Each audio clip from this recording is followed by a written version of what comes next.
அண்ணே இது skin care உங்களுக்கு என்ன தெரியும் அப்படின்னு நம்ம ஐஸ்வர்யா சொன்ன மாதிரி அப்போ டல் டேன் ஸ்கின்னுக்கு கோ டு ஆப்ஷனே இந்த கடலை மாவா தான் இருந்தது. ஆனா இப்போ எல்லாருமே விட்டமின் சிக்கு மாறிட்டோம். ஆனா அந்த விட்டமின் சியை நீங்க தப்பா யூஸ் பண்ணீங்கன்னா உங்க ஸ்கின் பிரைட் ஆகிறத விட இன்னும் டார்க்கா தான் ஆகும். விட்டமின் சியை எஃபெக்டிவா எப்படி கரெக்டா யூஸ் பண்ணணும் அப்படின்னு இந்த வீடியோல நான் சொல்றேன், சேவ் பண்ணிக்கோங்க. ஃபர்ஸ்ட் விட்டமின் சி ஒரு அன்ஸ்டேபிளான ஆளு. லைட்டா காத்துல பட்டாலே அவன் பச்சோந்தி மாதிரி கலர் மாறிடுவான். அண்ட் ஆக்சிடைஸ் ஆன விட்டமின் சியை நம்ம யூஸ் பண்ணோம் அப்படின்னா நம்ம ஸ்கின் இன்னுமே டார்க் ஆக சான்ஸ் இருக்கு. அதனால டிரான்ஸ்பரண்ட் பாட்டில்ஸ்ல விட்டமின் சியை நம்ம சூஸ் பண்ணக்கூடாது. ஒபேக் பாட்டில்ஸ்ல மட்டும் தான் விட்டமின் சி வரும். நாமளுமே அதை எடுத்து யூஸ் பண்றப்போ ரொம்ப குவிக்கா கேர்ஃபுல்லா யூஸ் பண்றதும் ரொம்ப இம்பார்ட்டன்ட். செகண்ட், இவ்ளோ அன்ஸ்டேபிளா இருக்கிறதுனால விட்டமின் சியை மேனுஃபேக்சர் பண்றதும் அதை கரெக்டா பேக்கேஜ் பண்றதும் ரொம்ப ரொம்ப கஷ்டம். அதனால கம்மியான விலையில விட்டமின் சி கிடைக்காது. அப்படி கிடைச்சது அப்படின்னா அது கண்டிப்பா ஒர்க் ஆகாது. நல்லா உங்க பிக்மெண்டேஷன் குறையணும், டார்க் ஸ்பாட்ஸ் எல்லாம் ஃபேட் ஆகணும் அப்படின்னா ஒரு நல்ல பிராண்ட்ல நல்ல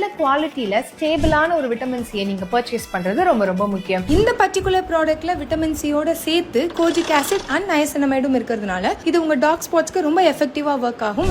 இந்த ப்ராடக்ட்டோட லிங்க் உங்களுக்கு வேணும் அப்படின்னா இந்த வீடியோவை எனக்கு ஷேர் பண்ணிட்டு சீனு கமெண்ட் பண்ணுங்க. உங்க டிஎம்க்கு நான் அனுப்புறேன்.